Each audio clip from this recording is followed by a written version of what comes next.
あれ、P 君、そのビデオデッキ何？ああ、これ。お給料。書いても書いても終わんない。なんで業界が貧しくなるようなことを同業者同士でやっているのだ。先輩が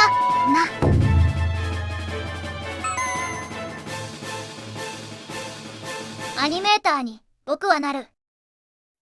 就職でしょうか？いいえ、フリーランスです。時は 1990X 年、大学生のずんだもんは悩んでいました。バブル経済が弾けただけにとどまらず就職氷河期に突入しちまった。なんとか内定はもらったが、果たしてこのまま就職するのが最善なのか？この時、ずんだもんには2つの選択肢がありました。一つはサラリーマンとして地元の企業に就職する安定した道。もう一つは知り合いの紹介で東京でアニメーターになる道です。よし、決めたのだ。地元でサラリーマンになったとて面白みのある人生になるとも思えん。ではちゃんと勉強したわけじゃないけど、せっかくのチャンスだから一丁アニメーターになってみるのだ。あ、そっち選んじゃうんだ。何かを表現できる仕事って面白そうじゃない？大都会東京に住むのも楽しそうだし、僕はまだ若い。挑戦してダメならまたやり直せばいいのだ。なんとかなるでしょう。美大や専門学校で本格的に絵の勉強をしたわけでもないずんだもん。デッサンは一度もやったことがなく、クロッキーでさえ中学の美術の授業以来やったことがありません。しかし、サラリーマンより面白そうという、やや安直な理由でアニメーターへの道に進んでしまいます。果たして、ずんだもんは大丈夫なのでしょうか？インターネットがまだまだ未発達な20世紀末、世間一般の認知も低いアニメーション業界へ入る主な手段は、次のようなものがありました。アニメーターになっちゃう方法5選、30年前編。1、知人、関係者の紹介。まずはずんだもんのように知人の紹介で会社に入る方法です。この場合の知人とは、アニメ業界の関係者であることがほとんどです。骨入社みたいなもんだけど、一応面接や作品審査はあるのだ。2、職業別電話帳絨毯爆撃。2つ目は、アニメ会社が多い東京都の職業別電話帳のアニメーション制作の項目に載っている会社に上から順番に手当たり次第に電話をかけていく方法です。好きなアニメのエンディングテロップに名前が出ている会社の電話番号を調べて電話するという方法もありました。3、押しかけ入社。3つ目がアニメ会社の住所を調べて直接訪問する方法です。多くの場合は事前に電話でアポを取って訪問しますが、高校の修学旅行で上京した自由時間にアニメ会社を電撃訪問したという猛者もいました。4、専門学校経由。4つ目、当時もアニメについて学ぶことができる学校はいくつかありました。そういったアニメ専門学校で求人情報を得て、入ってくるルートもアニメ業界に入るメジャーな方法の一つでした。5、飲み屋で社長と意気投合。そして意外と少なくなかったのが、アニメ会社の社長やアニメーターと飲み屋などで知り合って流れでアニメーターになってしまうケース。当時のアニメ関係者は、お酒を飲むことを異常に好む人が多く、お酒が入っていないと絵が描けないという人もいました。そんな感じですので、社長やベテランアニメーターが飲み屋で意気投合したやる気のある一般人を連れて帰ってくるということもありました。こういう人は全くの素人だったりするのですが、予想外の才能を発揮してめきめき上達する人もいたりしました。人生何が起こるかわからないのだ。1990年代末の当時、計画的にアニメーターの新規採用を行っていたアニメ会社はごく一部の大手や有名どころの会社のみでした。アニメ会社の多くは中小以下の零細企業。誰かが辞めて席に空きが出たら穴埋めで採用という、さみだれ的な方法で新人を通年募集している会社も多くありました。アニメ会社に入ることは入社や就職と言われてはいましたが、正社員雇用されるわけではなく、扱いは良くても業務委託でした。新人アニメーターの多くは出来高制の個人事業主、いわゆるフリーランスとしてキャリアをスタートさせるのです。10代後半から20代半ばの社会的な経験も知識も乏しい若者が、いきなりフリーランスとなるわけです。税金、年金、健康保険、すべて自分でやらないといけないのですが、多くの新人アニメーターはそのような知識すら持ち合わせていませんでした。そんな世界とはつゆ知らず、ずんだもんはアニメーターとして、東京にあるアニメの線画を描く作業を専門とする会社に入ることになりました。いわゆる作画専門の下請け会社です。今日は研修前の事前説明を受けに来たのだ。ここが僕の会社が入っているアパート。このアパートの1階の3室を借りて作業場にしているのだ。アニメ会社って大きなオフィスビルに入っていて、中はパソコンの並んだ綺麗なスタジオを想像したでしょ。僕も入る前まではそんな妄想してたけど、現実はこんなもんだよね。アニメの制作会社というと綺麗なオフィスビルに入ったクリエイティブの最前線を想像しますが、現実は大きく異なりました。多くのアニメ会社の実態はお金のない中小零細企業です。家賃の高い東京で立派なオフィスなんてとても借りられません。そもそもアニメを作るために豪華なスタジオなんて全く必要ないのです。じゃあ、ずんだもん。明日から2ヶ月の研修に入ってもらうから。了解です、ボス。それで、研修期間中の賃金のことについて聞きたいんですが。うちそういうのないから。ないって？どういうことなのだ？研修中は仕事してないわけだから、お金は払わないよ。自力で生きろってことなのだ。研修中にお金くれる会社なんで、アニメ業界にはないよ。マジっすか？2ヶ月も研修で拘束されてるのにお賃金でないんすか？拘束なんでしないよ。自由にしてくれていいから、バイトとかも好きにやってもらっていいよ。じゃあ、明日、そうだな。まあ、好きな時間に来てよ。出勤時間とか決まってないんすか？うちの会社、何時に来ても誰かしらいるからさ。研修についても、その時間にいる誰かに聞いてね。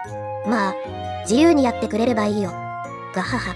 なんか、夜のバイトでも探しますなのだ。これはずんだもんが入った会社が出ていたというわけではありません。アニメの仕事を覚える、いわゆる研修期間は無給という会社はたくさんありました。先ほども述べましたが、アニメーターのほとんどは正社員ではなくフリーランスです。一応、株式会社や有限会社の看板は掲げてはいますが、アニメ会社の人員の多くは一部の事務系や管理系の社員を除けば、フリーのアニメーターの寄り合い所帯のようなものでした。加えて、アニメの会社自体も経営体力の脆弱な中小零細企業です。自社の正社員でもないフリーランスの新人を育てるために、コストをかける余裕なんて全くなかったのです。せっかく育てたアニメーターが、すぐに辞めることに業を煮やして、研修を講座に切り替えて、新人からお金を取って教育を行う会社なんかもあったりしました。新人くん、どう？少しは会社に慣れた？メタン先輩、おはようございます。おかげさまでだいぶ慣れましたなのだ。ところで、ちょっと聞きたいことが。何かしら？研修を始めてそろそろ1週間経つんすけど、終わった分の研修課題ってどうすればいいんすか？動画のチーフからは、また様子見に来るから、って言われたんすけど。ああ、チーフ待ってたの？はいなのだ。言いにくいんだけど、あの人、あんまり会社に来ないわよ。ほとんど家で仕事してるから、会社に来るのは多くて週に2、3回。来ないと2週間に1回くらいじゃないかしら。そんな人が動画のチーフで大丈夫なんすか？おかしな話よね。でもね、ずんだもん、この会社。いえ、アニメ業界では待っていても誰も教えに来てはくれないわよ。技術も知識も仕事も自分で取りに行くものよ。自ら行動して積極的にいろいろな人から学ぶ姿勢を持った方がいいわ。研修の意味って何なのだ？20世紀末のアニメ業界はまさに世紀末的派内製手工業の徒弟制職人の世界。体系的な新人教育システムを持つ会社などほぼ皆無と言ってよい時代でした。発給の中、自らを育て上げることができた者だけが、アニメーターとして生き残っていける過酷な世界だったのです。実に当時のアニメ業界の1年以内の新人離職率は 50% から 80% とも言われていました。アニメーターという仕事に憧れて業界に入っても、半分以上が1年以内にいなくなってしまうのです。一般的な新卒の3年以内離職率が 30% と言われた90年代末、いかにアニメ業界が過酷で、新人が定着しなかったのかを物語る異常な数字です。生き残るため、新人アニメーターは自力で師匠となる、先輩アニメーターを見つけて教えを請う必要がありました。意外かもしれませんが、アニメーターにはコミュニケーション能力が必須です。アニメーターの初期キャリアにおいては、絵を描く才能や動かすセンスよりもこちらの方が重要かもしれません。アニメーターとして生き残る能力を手に入れるため、新人は会社の中で教えてくれる先輩を見極めて、普段から積極的にコミュニケーションをとり、良好な人間関係を確立させる必要があったのです。約2ヶ月後。ずんだもんもようやく今日で研修終了だな。ありがとうございますなのだ。これでようやくアニメで稼げるようになるのだ。入社時にも話したと思うけど、うちの会社はアニメの作業報酬から 20% 納めてもらうから。そういえば、なんかそんな話ありましたね。ずんだもんが入った作画専門の下請け会社のようなところは、自社でアニメ作品を作って利益を出しているわけではありません。元請けと言われる大きな会社から動画や原画といったアニメの作画作業の一部をもらってやりくりしています。ただ、在籍しているアニメーターはフリーランスなので、個人個人で好きな仕事を受注して作業をしています。アニメーターたちが個人で発注元の会社に請求して支払いを受けてしまうと、下請け会社側には1円も金が入りません。これでは下請け会社は家賃すら払えません。そこで、下請け会社は在籍するアニメーターの請求をまとめて代行する代わりに、手数料的な意味合いの会社の取り分 20% から 30% を引いた額をアニメーターに支払う方式をとっていました。例えば、アニメーターが月10万円分の作業をして、会社の取り分 20% の場合、下請け会社は発注元の会社に請求をかけ、支払われた10万円から2万円を引いて、8万円をアニメーターに支払うのです。アニメの仕事がしやすい作業環境を提供する対価として、アニメーターが稼いだ報酬の一部をもらって、会社の運営費に充てるという図式です。アニメーター側は個人で持つにはコストが高い、コピー機やファックスが使えたり、会社の信用で仕事が取れるというメリットがありました。安い作業報酬からさらにお金を引かれるってことなのだ。うちは 20% だから、良心的な方だよ。ひどいところは半分以上持っていくところもあるからね。ガハハ。みんな、一体どうやって生活しているのだ？ 30年前のアニメーターの生活はまさに極貧そのものでした。長時間労働にもかかわらず発給ということもそうですが、アニメーターの貧困生活に追い打ちをかけた一因が、アニメーション産業の東京一極集中です。今でこそ日本の至るところにアニメ会社は存在しますが、30年前のアニメ産業は東京とその近郊にクラスターを形成し、主要な会社を含め約 90% が集積していました。アニメーターになるには家賃や物価の高い東京に出るしかなかったのです。ずんだもんのような地方出身者には、これは大きな負担としてのしかかりました。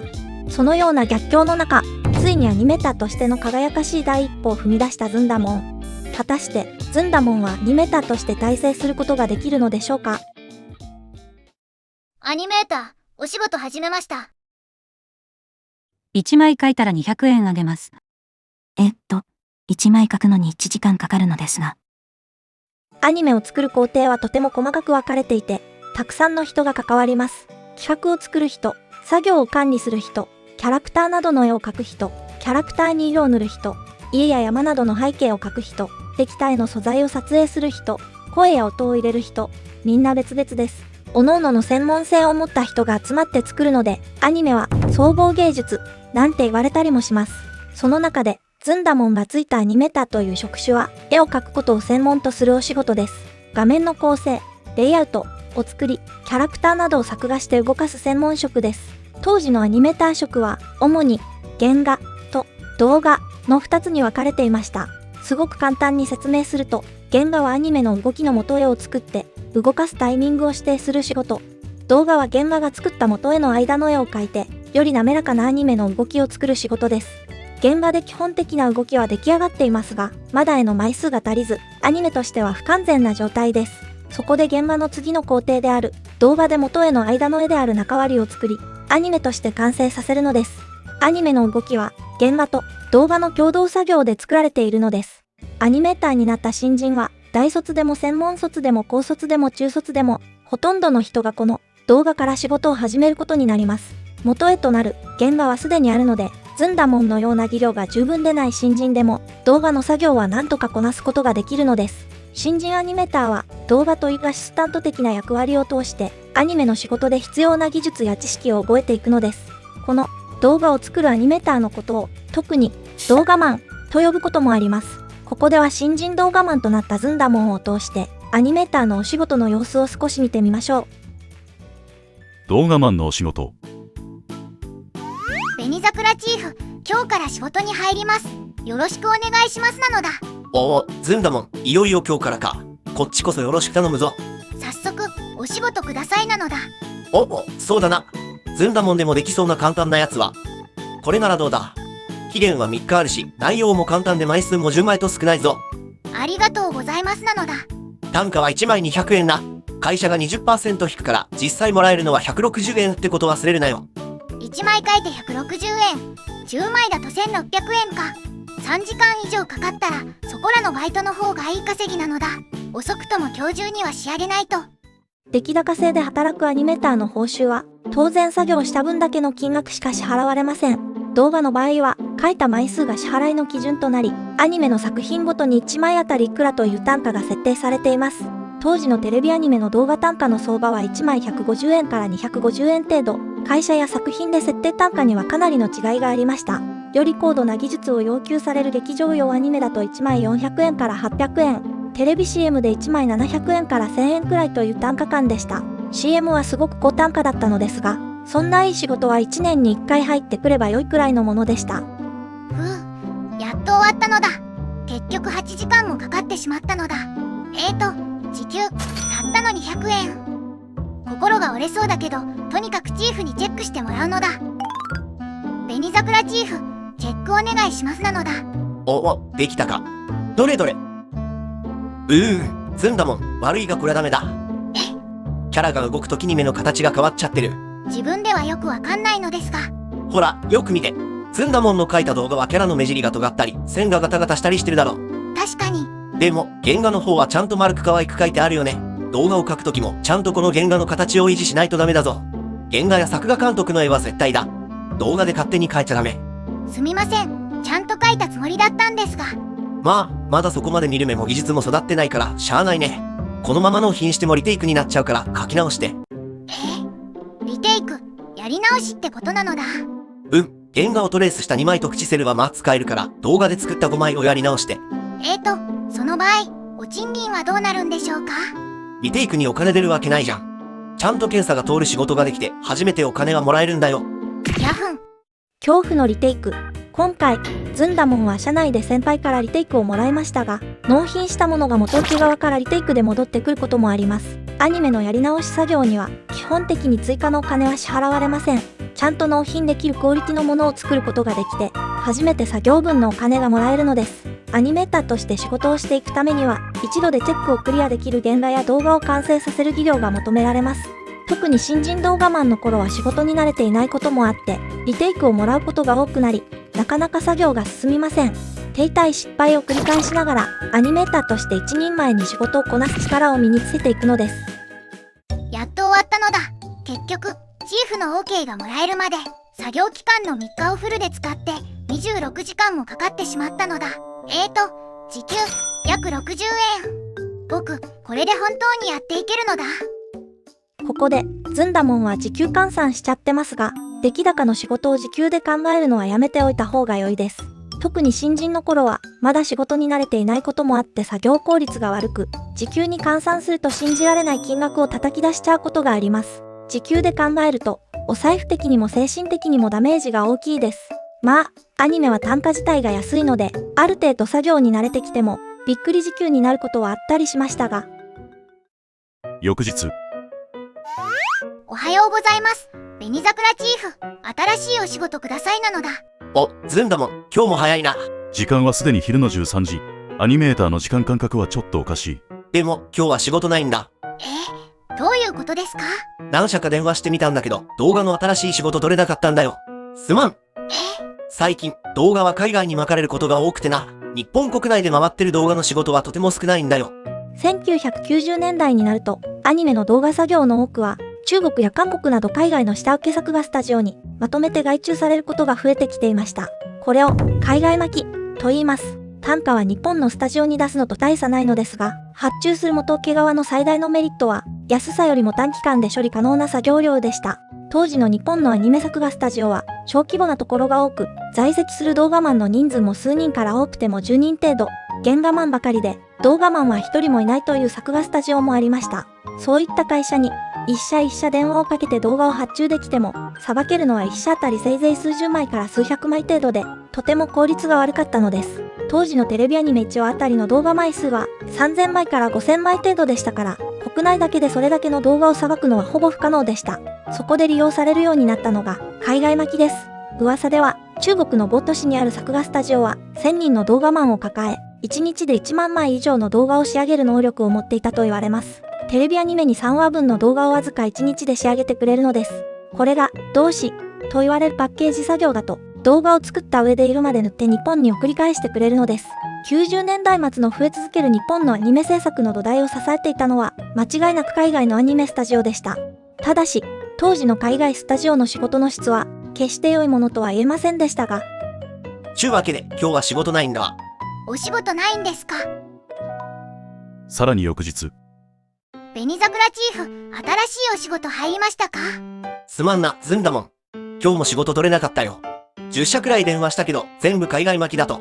元請けの会社も別会社である下請けの動画マンのためになかなか動画を残してくれなくてな。なんか、またバイト始めた方がいいのかな？海外巻きは一気に仕事をさばけるメリットがありましたが、日本国内の動画仕事の枯渇を招くという弊害もありました。アニメにおける新人動画マンの教育は、実際の仕事を通して学ぶ OJT の形式を取ることがほとんどです。新人アニメーターを育てるために必要な動画までが海外に巻かれてしまい、ずんだもんのような下請け会社に在籍する動画マンにまで仕事が回ってこないことは頻繁にありました。海外巻きは制作面で大きなメリットがある反面、時代を担う新人の育成機会の喪失という日本のアニメ業界にとって大きすぎるデメリットも抱えている、まさに諸刃の剣と言うべき制作手法だったのです。1ヶ月後、今日は初めての賃金日。ただ、あれ以降もあまり動画の仕事は回ってこなかったのだ。1ヶ月、日曜を除いて毎日会社には来たけれど、仕事があったのは半分くらいだったのだ。これは、お賃金の額も、押して知るべし。ずんだもん、いるか？へい、ボス、ここにいますのだ。おお、ほら、初めての給料だ。頑張ったな。ありがとうございますなのだ。14,520円。月収14,520円。確かに激安だけど、初めて絵を描いて稼いだお賃金。とても感慨深いのだ。このお金は実家の両親やばあちゃんたちに何か買ってあげるのだ。アニメーターとして初めてお金を稼ぐことができたずんだもん。この後もなんとかアニメの世界にしがみつき、アニメーターとしてのキャリアを重ねていくのでした。約1年後、アニメーターになって1年。随分仕事にも慣れてきたけど、今やってるの動画マジで終わる気がしねえ。胸にライオンの顔くっついてるロボットがぐるぐる回転するってマジですか？単価はまあまあいいけど、時給換算したら200円がいいとこなのだ。当時のアニメの単価は作品内均一が当たり前でした。例えば、簡単なキャラクター1体の透明でも、はたまた怪獣とロボがバレ回っているアクションシーンでも、作品の動画単価が200円と決まっていたら、同じ200円なのです。作業にかかる時間や絵の情報量というのは、基本的には単価に反映されることはありませんでした。今はロボットなどのメカ類は 3DCG で作るのが基本ですが、2000年代中頃まではメカもすべて手書きが当たり前でした。よって、今回のずんだもんのように、複雑で動きも多いロボットの作画などに当たってしまうと、コスパが極端に悪くなることがあったのです。そもそも日本国内に残っている動画というのは、現場作業に時間がかかって、海外巻きに間に合わなかったものや、作業自体が煩雑すぎて海外にそもそも出せないというものなどで、負担ばかり大きくて稼げないものが多かったのです。相変わらず動画の仕事は少ないし、入ってきても海外に負けなかった手間のかかる動画ばっかなのだ。したがって収入もなかなか安定しない。10万円以上稼げる月もあれば、その翌月は5万円なんてことも普通にあるのだ。ずんだもんチーフ、ああ、新人のつむぎちゃん、どうかしたのだ？動画の仕事を入れたいって会社から電話が。そう、僕が出るから内線回して。もしもし、動画入れ担当のずんだもんです。あ、ずんだもんさん。リテイク工房の制作の A です。はあ、エイさん、今回はどんなお仕事でしょうか1カット5枚の座っているキャラが立ち上がるだけの動画なんですけど。まず、単価と作業期限を教えてください。単価は1枚210円です。期限が言いにくいのですが、今日の夜の11時頃までにお願いできればと。今日中？もう夕方の6時っすよ。あと5時間でってこと？はい、なんとかお願いします。実は明日の夕方放送話数の動画なんで、そこがギリギリなんです。明日放送ってそんなの間に合うの？再式以降の作業はデジタルなんで、なんとか動画作業さえ抜ければ、あとはなんとかなりそうなんです。うちのスタジオ、動画マンいないんで、ずんだもんさんとこが頼りなんです。でも、あと5時間って。単価も倍にします。なんとかやってもらえないでしょうか。ずんだもんチーフ、5枚くらいなら圧死できると思います。つむぎちゃん、手焼きだったって。わかりましたなのだ。できるって動画マンが1人いるんで、すぐに持ってきてください。ありがとうございます。本当に助かります。ただし、単価は3倍。作業時間も僕が物を見て判断します。場合によっては、11時を少し過ぎる可能性もあることを了解しておいてくださいなのだ。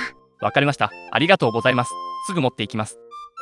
1990年代後半頃からアニメの現場にも本格的にデジタル化の波がやってきていました。最初にアナログからデジタルへ置き換わった工程が色を塗る作業の彩色や撮影でした。これらの工程がデジタル化されたことでアニメの制作作業の大幅な効率化がなされたはずでした。しかし、そこは安定のアニメ業界あるある。いつの間にやら時間を使い果たし、相変わらずスケジュールはカツカツのままというアニメ仕事の通常運転。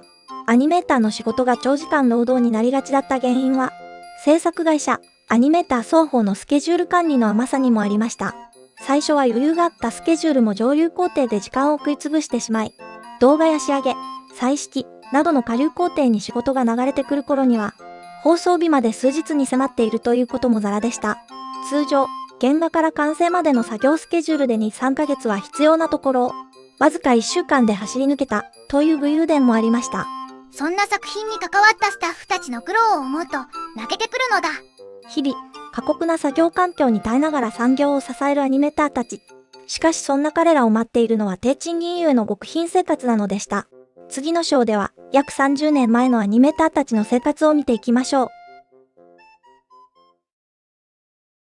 これがアニメーターの生きる道。1ヶ月1万円生活。それリアルでやってました。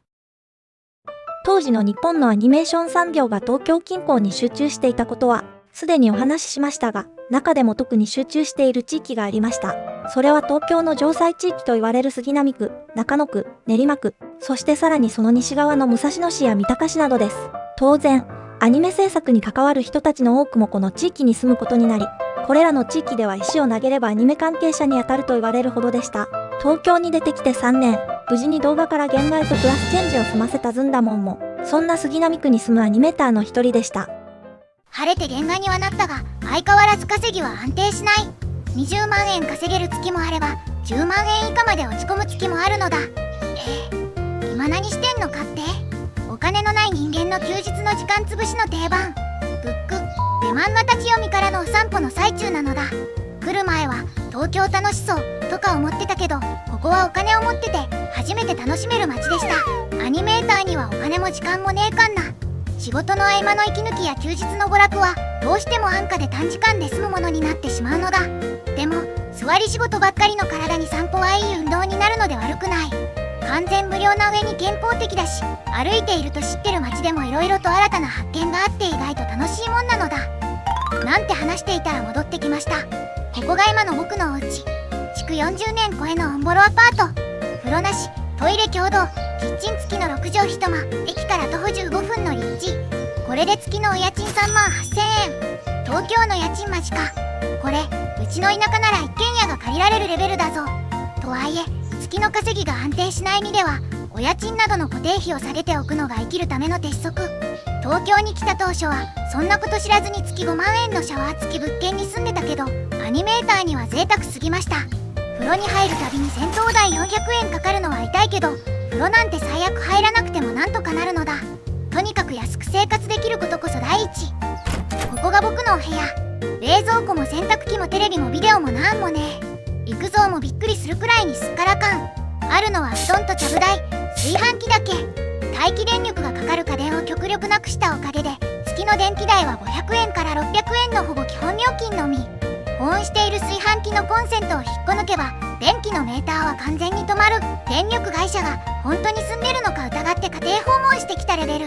テレビはあったけど引っ越しの時に実家に送っちまった。テレビなんて置いてたらぼったくり公共放送がやってくっかんな。見ないテレビに月1500円もする受信料を払う余裕なんて全くねえ。1500円あったら3日は食えるかんな。こちとら生活保護より少ない収入から税金やら年金国保払ってんだ。部屋にはもちろんエアコンなんてついてません。東京でエアコン付き物件借りようとしたら月のお家賃は6万円超えちゃうし、あったら絶対使っちゃう。そんなことになったら電気代も爆上がり。そんな贅沢できません。扇風機もないから夏はうちは1本でしのぎきる。冬は布団にくるまっておけば寒さがしのげるから楽なのだ。でもやっぱり夏がきつすぎる。バッチリ東向きの僕の部屋は7月になったら早朝6時で30度超え。日当たりのいい部屋ですよ。で、良すぎるっての。でもまあ暑さに耐えかねて午前中からエアコンのある会社に行くことになるから、まあまあ仕事ははかどる。風呂に入らず異臭を放って会社に行くのは気が引けるが、みんな似たり寄ったりの悪臭を放ってるんでもう満タイ。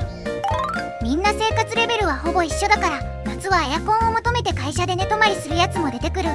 上半身だけ作画机の下に入れて床で寝るのが王道のアニメーター就寝スタイルね。作業時間はみんなまちまちだから、24時間どの時間帯でも誰かしら寝てるという地獄絵図。悪臭といびきの騒音、そして湿気を吸ってしっとりしちゃった作画用紙。夏のアニメ会社の作業環境は最悪だね。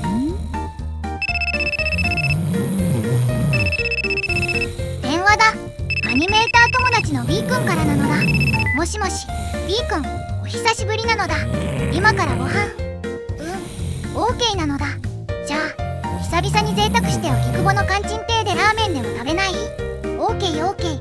じゃあ30分後に駅の西口で。アニメーション産業の闇。仕事したんだから、お金払って。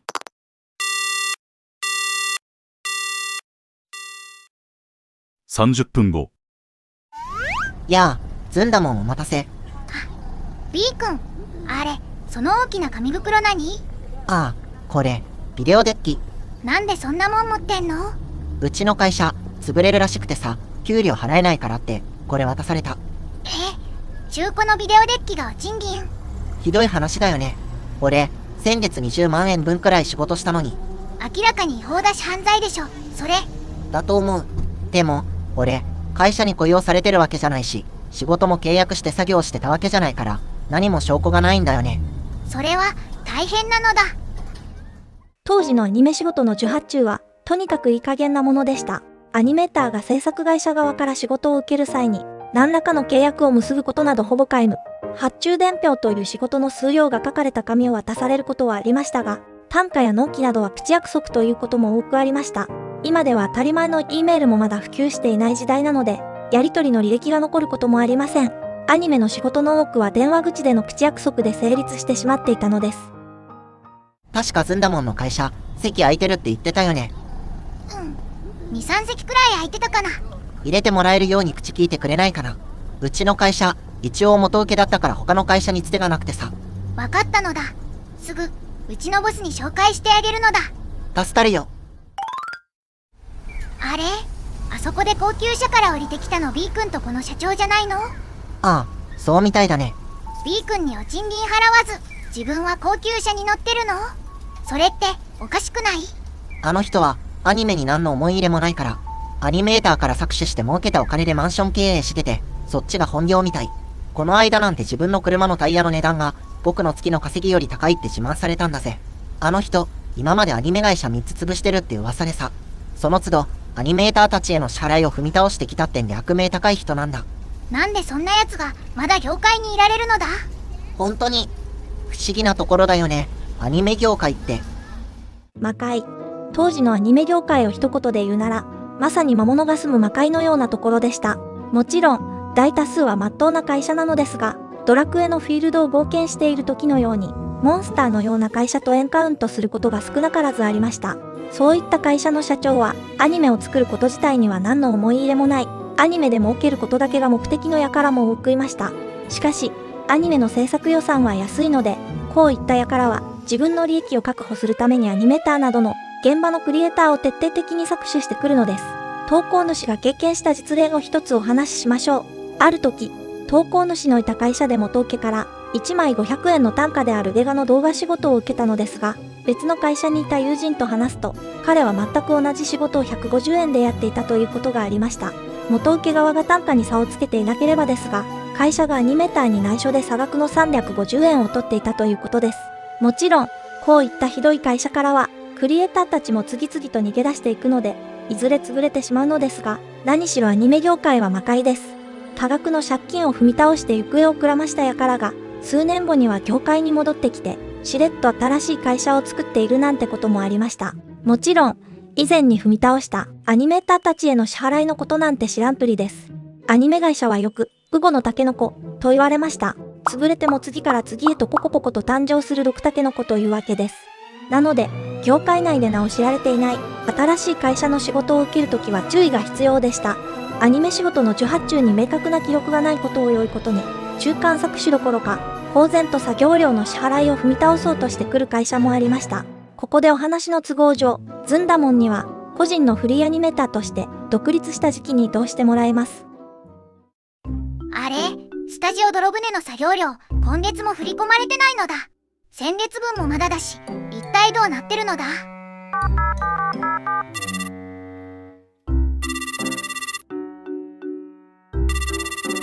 もしもし、スタジオ泥船さん。今月の作業報酬がまだ振り込まれてないんですが。ああ、今、社長いないんで、わかんないっすね。いつなら社長います？ああ、わかんないっす。先月分も支払いがまだなんで、早急に支払ってほしいんですがね。ああ、俺、原画なんで、その辺はわかんないっす。経理に聞いてもらっていいっすか？じゃあ、経理担当の人に代わってくださいなのだ。経理は社長なんで、いないっすね。わかったのだ。支払いの督促状と再発行した請求書を発注伝票のコピーと一緒に内容証明郵便で送ると社長に伝えてくださいなのだ。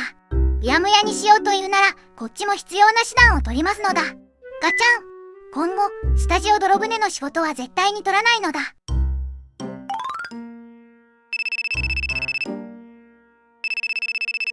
あれ？電話？スタジオ泥船から？支払いの件かな？もしもし、ずんだもんなのだ。あ、ずんだもんさん。いつもお世話になってます。スタジオ泥船の制作の C です。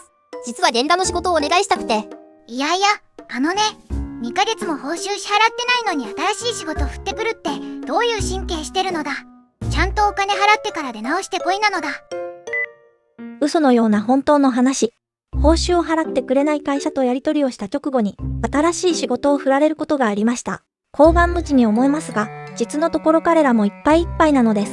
スケジュール的なところもそうですが、制作予算もカツカツどころか赤字というのが実態のアニメ制作。今の仕事の制作費を次の仕事の予算で賄う自転車操業。どこかで仕事が消えたら終わりです。まあ、とはいえ、仕事をしたアニメーターへの支払いが遅れる理由にはならないのですが、ずんだもんは中小のアニメ会社の社長たちと飲みに行くことがちょいちょいありました。そこで話されるのはアニメーション制作の生々しい現実。ここでは印象に残ったお話をいくつか紹介しましょう。ケース1、1000万円でいいんだ。予算不足のアニメ制作。30分のアニメを作るには、本当は1本あたり1200万は必要なんだよ。でも上から降りてくる予算は800万程度。作品の権利を持っている場合はビデオを売ったりして赤字を埋めていけるけど、それでも回収に何年もかかる。せめて1100万、いや1000万あれば、少しは余裕が出るのにな。何が、アニメは日本が誇る文化だよ。そんなこと言うなら、国にはこの現状を何とかしてほしいよ。驚くべきことに、当時のアニメ制作は、基本的に赤字というのが当たり前でした。現在主流となったアニメ制作会社を含めた関係する会社が、お金を出し合ってアニメを作る制作委員会方式でなく、当時はスポンサーが払う広告料をもとにアニメを作る手法が主でした。こちらは2003年に経済産業省が出したアニメの制作予算に関する資料ですが、現場に近づくにつれてお金の矢印が細くなっているのがわかります。僕ら末端のクリエイターのところに来る頃には矢印が線みたいになってんじゃん。全く笑えないけど、わろた。広告料を原資としてアニメを作る場合、アニメの制作会社は決められた予算内で作品を作ることが仕事となりますが、その制作予算が根本的に足りていないのです。アニメの元請け会社は作品の権利は持っていたので、それを活用すれば利益を得られるのですが、その機会は非常に限定的でした。今のようにインターネットを介した動画ストリーミングサービスなどで、過去に作った作品までもが継続的にお金を生み出してくれる時代ではありません。作ったアニメの出口はテレビでの放送や映画館での上映以外では、ビデオの販売やレンタルくらいのものでした。限定された活用機会と生み出される利益への乏しい期待感、当時のアニメ制作費は安くならざるを得ない構造を有していたのです。さらに当時は海外の市場に対して、日本のアニメが持つ可能性も十分に分かっておらず、アニメ制作のターゲットはあくまで日本の市場がメイン、海外での収益はまだおまけ程度といった考え方でした。ケースに300万じゃ絶対無理です。業界内ダンピング地獄。この間からテレビアニメシリーズの話が来たのよ。うちみたいな小さな会社に大きな仕事くれるなんてって嬉しかったんだけど、よくよく話聞いてびっくりよ。1本300万で作れって言うのよ。ふざけんじゃないわよ。こんなの作れば作るほど大赤字だわよ。で速攻断ったけど、テレビ局も代理店も私たちのこと舐めきってるのよ。信じられないでしょうけど、こんな予算でも受けちゃう会社がどこかしらあるのよね。これじゃあ、アニメは安く作れると思われても仕方ないのかもね。こんなことばっかりやってたら、アニメの制作予算は安くなる一方ね。当時のアニメ業界を蝕んでいた大きな病の一つが、同業者によるダンピングです。信じられないことですが、うちならもっと安くできますよ。と、不当に安価な予算を提示して仕事を取っていくのです。まっとうな会社だとこんなことは不可能ですが、アニメーターたちを搾取する気満々の真っ黒ブラック会社なら可能です。ずんだもんが業界に入った当時、ゲーム関連の仕事は単価の高い良いお仕事でした。当初、ゲームの仕事の動画単価は1枚500円から600円くらいが相場。プレステやサターンでゲームの容量が増えて、アニメが演出として使われるようになったのだ。仕事はまあまあ大変だけど、こりゃ結構稼げるわ。おそらく、アニメの制作予算の詳細がわからないゲーム会社側は、仕事量や関わる人数などから算出した、適正な予算を提示してくれていたゆえの高単価だったのだと思います。しかし、異変はすぐに起こります。アニメ業界側が安価での受注を繰り返した結果、ゲームの動画単価は、1年程度でアニメの一般的な動画単価200円前後まで下がってしまうのでした。ゲームの仕事ってクオリティを求められて結構大変なのに、これじゃテレビアニメの仕事してる方がマシなのだ。ゲーム会社側としても、安く作れるならそれに越したことはありません。安く作るよ、と言ってくる相手に対して、わざわざ高いお金を払う義理などないのです。同じことはパチンコ関連のアニメの仕事の時にも起こりました。2000年代中頃、パチンコの演出にアニメが使われるようになり、アニメ業界にちょっとしたパチンコバブルのようなものがやってきたのです。なんと、動画1枚の単価は1000円から1500円と通常の5から7倍。原画も1カット2万円くらいと約5倍。これはウハウハなのだ。ゲームと違い、パチンコは複雑に動かす必要がないかなり楽に稼げるお仕事でした。まさに入れ食い、ジャックポット。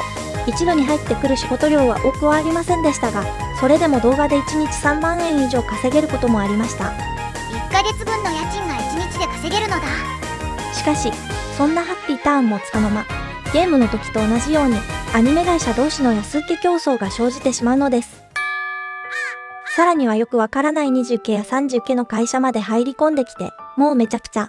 こちらも1年程度で動画も現場も、テレビアニメレベルの単価に急降下してしまうのでした。なん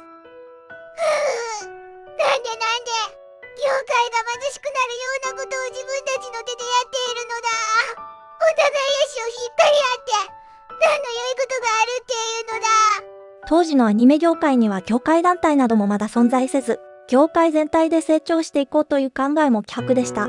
それどころか自分の会社以外のことはよくわからないし、興味もない、そもそも関わってほしくないという、とても閉鎖的な側面さえありました。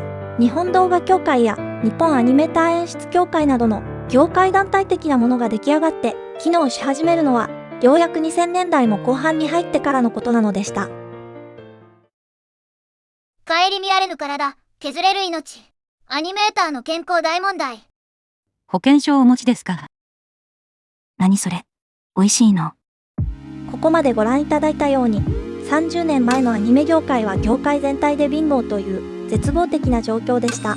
当然、そのしわ寄せは末端のクリエイターたちのところにやってきます。それでもクリエイターたちは低賃金、長時間労働、無保証という劣悪な環境下で奮闘し、日々アニメ作品を作り続けるのですが、ここで犠牲になっていたのは彼らの健康でした。彼らが搾取されていたのは優れた技術力だけでなく、健康な体もだったのです。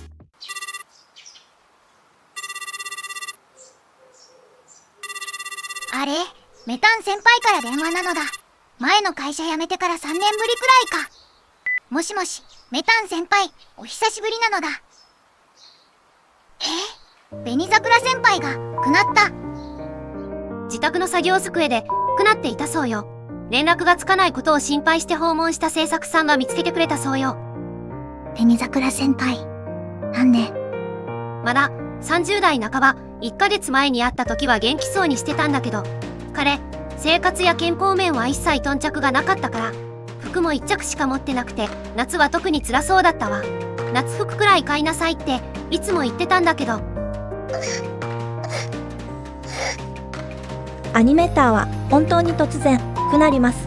しかも30代、40代というまだまだ若く働き盛りの年齢でくなるのです。たとえそこを乗り切っても、次の波は60代前半から中頃にやってきます。原因は睡眠も十分に取れないほどに長時間作業が常態化した過酷なアニメの仕事を長年続けてきたことに加え、彼ら自身の健康に対する意識の低さにもありました。お金がないので健康保険にも加入せず、少々の不調では病院に行きません。また多忙でお金もない彼らは特に食事がおろそかになりがちでした。お昼頃に起きて出社、朝昼兼用の安い菓子パンをかじりながら仕事を始め、夜もお金がないので安いハンバーガーや牛丼でとりあえず腹を満たします。そして深夜、帰宅途中に買ったコンビニ弁当を書き込んで、気絶するように眠りにつくのです。野菜の摂取は牛丼の玉ねぎと弁当のお漬物だけ。健康診断なんて当然のように受けませんし、そんな機会もありませんでした。結果、体の不調に気づくのも遅れてしまうのです。若い20代までは良いですが、30代、40代になる頃には健康の貯蓄も使い果たしつつあります。そして、不調が目に見える形で現れた時には、すでに手遅れということになってしまうのです。紅桜先輩。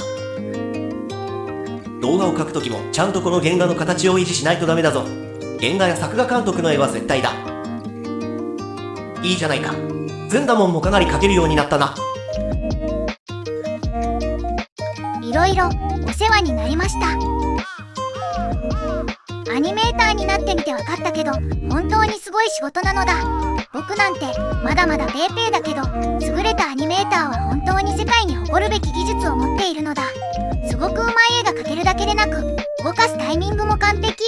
頭の中で完全に映像の構成を作ることができて、それを的確に絵としてアウトプットできる人って世界に何人いるよ。トップクラスのアニメーターなんて年収数億円のプロスポーツ選手に匹敵するくらいレアな存在だと思うのだ。そんなレアリティ高めな人たちが劣悪な環境のもと、毎日数千円の賃金で働いて日々の生活もままならないなんて本当におかしいのだ。数年働いて実感したけど、アニメ業界のこの希望がなく閉塞した感じは一体何なのだ。とにかく業界の明るい未来を語る人自体が少ない。いや、そもそも業界全体で貧乏スパイラルが出来上がってしまっていて、抜け出せる気配もない。まあ、思い当たる原因はいろいろあるけど、決めたのだ。一旦アニメ業界の外に出てみよう。そして業界のことを外から見てみよう。僕は今のところアニメの業界のことしか知らない。外の世界に出ればアニメの抱える問題を解決する方法も見えてくるかもしれないのだ。こうしてアニメ業界を一旦離れることを決めたずんだもん。彼は十数年の時を経た後に再びアニメの世界に戻ってくることになります。そしてそこで生まれ変わったかのような全く違うアニメ業界の姿を目にすることになるのです。お金をかけて新人をちゃんと育成しようとするアニメ業界、優れたクリエイターにはちゃんとお金を出すようになったアニメ業界、かつてずんだもんが妄想したような都心の綺麗なオフィスビルにスタジオを構える会社まで現れたアニメ業界、そこはホワイトとはいかないまでも薄いグレーくらいまでに脱色されたアニメ業界だったのです。30年前と比べるとまるで夢のような世界なのだ。しかし生まれ変わったアニメ業界のことはまた別のお話、また何かの機会があればお話ししたいと思います。それでは今回はこの辺りで失礼いたします。ここまで長い動画をご覧いただき、本当にありがとうございました。このチャンネルでは、いつもは初心者向けの絵の描き方についての動画を出していますが、時々こういった少し形容の違う動画も出していければなと考えています。毎回同じような動画を出していると、YouTube さん的にもあまりよろしくないようですので、よろしければ、ぜひ今回の動画の感想をお聞かせください。今後の動画作成の参考にさせていただきます。当チャンネルでは、主に初心者の方向けの、ちょっとした知識やコツで絵を描く力を伸ばす情報を発信しています。不定期更新になることが多いので、チャンネル登録して次回の動画を待っていただけると幸いです。それでは、ご視聴ありがとうございました。この子の名前は、ゴン太郎。アニメのタイトルは、ゴンドルです。